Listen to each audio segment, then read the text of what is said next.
Outlaw Sports is brought to you by Molson Canadian, made from Canada, and Rocky Mountain Barbecue, Alberta barbecue cuisine at its best. I want to talk to you about Kiprusoff. Nice send-off the last game that he played, and he played very well. It would have been nice to see him get that shutout. But the thing about it, Grant, you know, he's got that top-heavy contract, and then there was a lot of people saying he would not play his final year, and he vetoed the trade and said, okay, if that's the trade, then I'm not going to report and I'm not going to play next year. There are those people that believe that he may come back. But at the same time, I wonder, did he not screw the Calgary Flames a little bit with that kind of attitude? Yeah, first of all, let's talk about his send-off. Yeah. I think that was great. Sure. Joey McDonald, his backup, said it was so emotional, almost came to tears sitting on the bench. And I think I'm so happy that the Flames fans got to do that in this trying season of a crappy team. And Kiprusoff was there to be able to do it, because for all my years in Calgary, I haven't seen many of the Flames stars been able to say goodbye. That's right. Even Maybe Jerome, in the right way. Jerome didn't, no, because he didn't. Theron Fleury, he was traded off. We didn't know that was his last game. Joe Newendike and Gary Roberts. There aren't many of the Flames stars in the past that were in that position. It's unique. I think Lanny McDonald, we knew this was going to be it. So you're going back to '89. Yes. So right there, classy move by the Flames, an emotional time for Flames fans. I think that's important for fans of teams. And you always talk about, you like when stars stay on the teams, like you go back to the Ray Bork thing. So I always appreciate that when it happens. So that's a unique experience. So good on the Flames, good on Kiprusoff. Did he screw the Flames? No. You don't think he did? He had the right. Okay. He had the right. He had the right in his contract. And so maybe let me ask you this thing then: did the Flames screw themselves by not doing this maybe last year? There you go. Because there's where you could have got your return. I mean, if you get absolutely nothing for that guy, that's a sin. I would say more of that. It's much like the Jerome McGinley argument. Self-awareness then, right? Yes, that's what it is. Self-awareness. Oh, baby. Write that down. Self-awareness. Almost. Namaste. What was that big word you were using earlier? I forgot it now. Okay. Curmudgeon? Curmudgeon.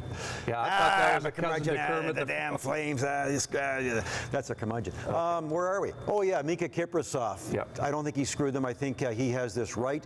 You know, Mike, and I think he was very honest with the Flames and with the Leafs. At the trade deadline day, he said, from what I understand, because nobody really knows except Mika Kiprusoff and his wife probably what they really want to do next year. But from what I understand, what I gather, is that he said, I don't know if my heart's into it. Yeah. So if I come to you, if you make a trade, I don't know if I want to be there, if I'm going to play. Honest. So I don't think that's screwing the Flames. I think he's upfront and forthright.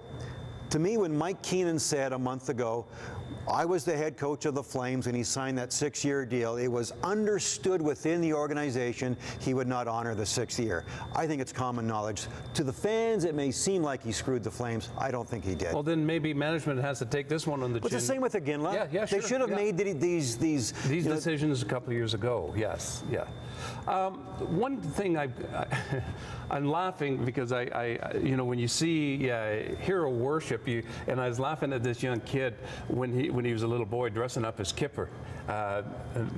Brendan Peters is his name. That could be. But there he was, and you know, he got the garb out, and he finally got to meet his hero, and I thought that was all cool.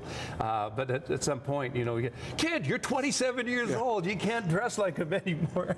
It's almost like seeing he's 16 now, isn't he? Yeah, he's 16. Yeah. It's almost like seeing that Saturday Night Live skit with Star Trek. Yeah, yeah. And Bill Shatner. Bill Shatner, that's right. And there's a Star Trek convention. And these older people, they're not saying they're much older, and they're just all over. It says, get a life. It's only a show on TV. You know. Yeah, something like that. So it was nice though, because they brought him back, because he did it when he was younger, so maybe he's not really doing it anymore. Okay, I'll go back and put it on for his last game. Okay, Mom, give me the mascara. I'm going to put the beard on. Yeah. But I guess I was reading an article in the Herald about him, that when Kiprusoff won an award, this kid actually accepted it for him. That's right. A couple of years back. Yes, right. So that was pretty cool. Yeah, it was good to see. And you know, we have to remember, Mika Kiprusoff is a bit different too, because back when he won the Vezina Trophy, 06, I think it was. Yeah. He didn't even come from Finland and show up for the award ceremony. I think Daryl Sutter received it for him. Yeah. So he is a bit different. Yeah. Håkan Lube in 1989, there he was in the Stanley Cup dressing room, Montreal Forum. He announces, I'm not coming back next year. What do you mean? You just won a Stanley Cup. You're on with the best team in the NHL. You're making good money. Why would you not stay? I want to go back home. So a lot of the Scandinavian players especially like coming over here, making a bit of money, experiencing the NHL, but they really do want to raise their family and get back to the Scandinavian lifestyle, which is much different than here. I interviewed Mika this past week, and when the cameras were turned off, the lights were turned off, my cameraman goes up to him and says, so you can do a lot of fishing now? He goes, oh yeah, can't wait. I think that's Mika Kiprusoff. He's going to be fishing and enjoying life. Yeah, I got a feeling he'll come back. And one thing I wish oh, I you do? Yeah, I just got a You think someone's going to offer him a big deal? I think something. You think with the Flames? Or I just think something will happen. I don't think it should be with the Flames. No. Because I think Mika Kiprusoff has masked what has been wrong with this team. He's made a below-average team above average, and we've talked ad nauseum about the ownership group has sold this team as a good team. It's made a lot of money. No, it's time to rebuild. Let's do this properly. We got rid of Iginla and Bouwmeester. We're doing it right now.